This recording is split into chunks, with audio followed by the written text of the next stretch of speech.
I'm the On This Side repair guy, and your tech education begins now.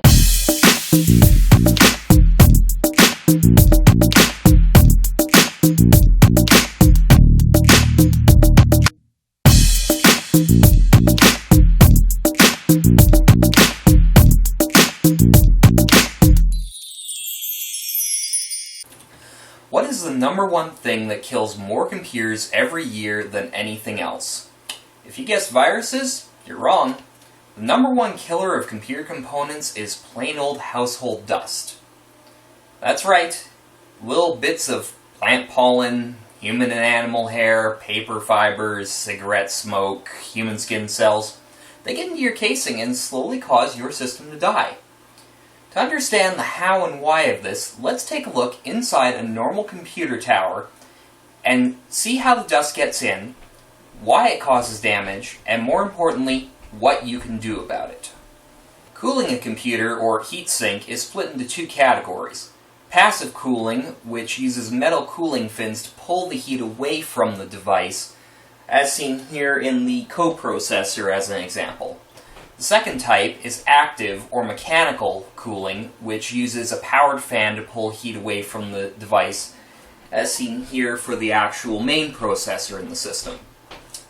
Both work to keep individual components of your system cool so they don't overheat, because heat damages the delicate circuits that make your computer function. To see how dust gets in, let's take a look at the airflow inside the casing.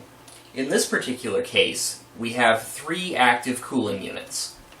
One is the casing fan, which draws air out of the back of the unit.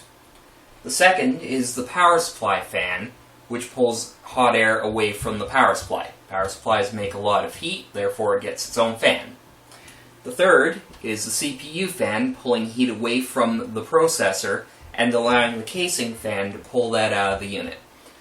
Now, with two fans on the back end pulling air out of the unit, we're going to make a negative airflow inside the unit. That means that air is going to be pulled in through the front vent, and of course with that comes the dust. Once inside the casing, some of the dust will just pass right through and go out the back fan, but the dust that stays will eventually come to rest, and more often than not, that means hitting the fans.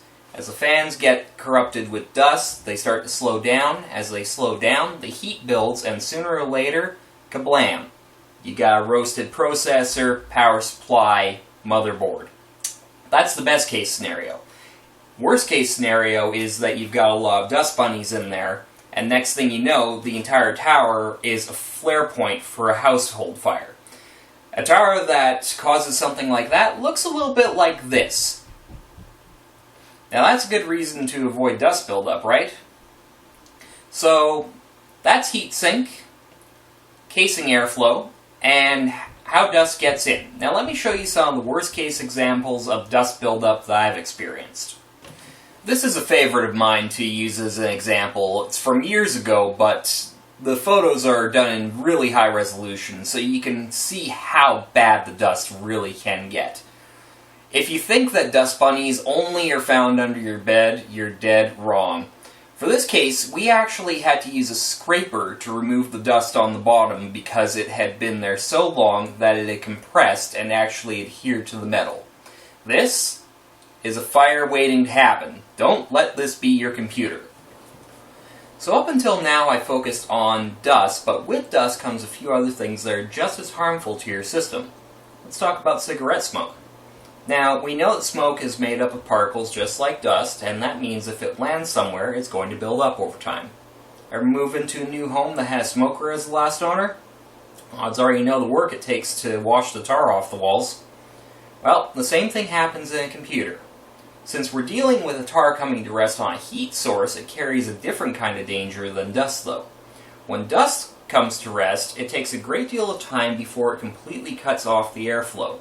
Cigarette smoke, on the other hand, combines with the dust and forms basically a paste, and the airflow starts to lose volume a lot faster because of that.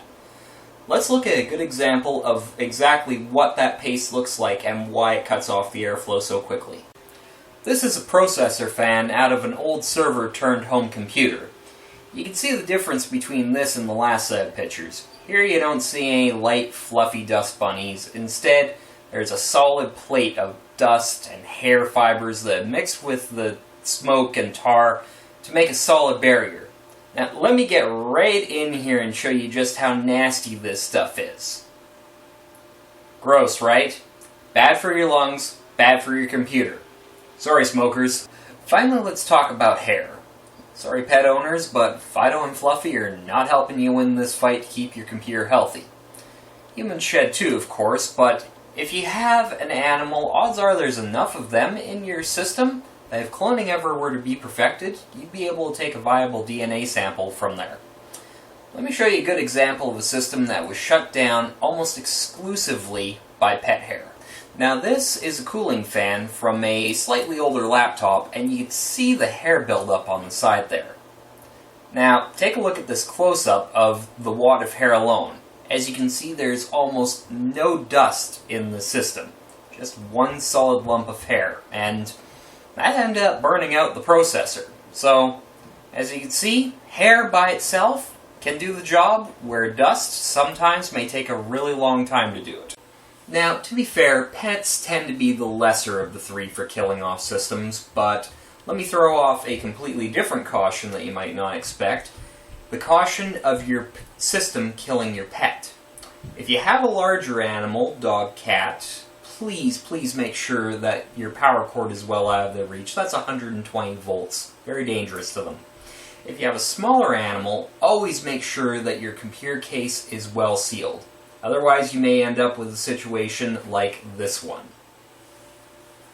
This guy was the family pet until he got into the casing and stepped on the wrong part of the video card. Being so small, it only took a small shock to kill him. He wasn't found until they brought the system in for routine maintenance. Never ever leave your casing open after either working on it or to allow for better cooling. If your system needs better cooling, talk to your local computer store about getting better fans or even upgrading to liquid cooling. So, we've looked at the problem, but what is the solution? The answer is one of my personal favorites: regular maintenance. Just like your car, your computer has any number of things that need to be tended to on a regular basis. If you're the do-it-yourself type and the system doesn't have a lot of build-up in it yet, all you need is a can of compressed air and crevice tool for your vacuum. Always make sure to hold the can of air upright, otherwise you'll get the liquid spraying out and that could damage your components. And never ever come into direct contact with anything inside the box without grounding yourself first to avoid static shock, which will also damage the components. If you're a smoker or have not cleaned the system in a long time, you should let a professional give it a clean first before you try this light cleaning method. Tar and caked-on dust normally require components to actually be unmounted before they can be properly cleaned. As always, any work you do on a system is taken under your own risk. For those lacking the time and confidence to do this on your own, seek the services of your local computer shop. Most places will offer the service for a pretty good price. And there you have it. You now know how computer heatsink works, how dust and other particles end up in your system, and what the solution looks like. This has been a tech education video by the On the Side Repair Guy. Please look for me on Facebook and YouTube, and give me a like and subscribe so that you can find me again for all my future videos. This is the On the Side Repair Guy, signing off.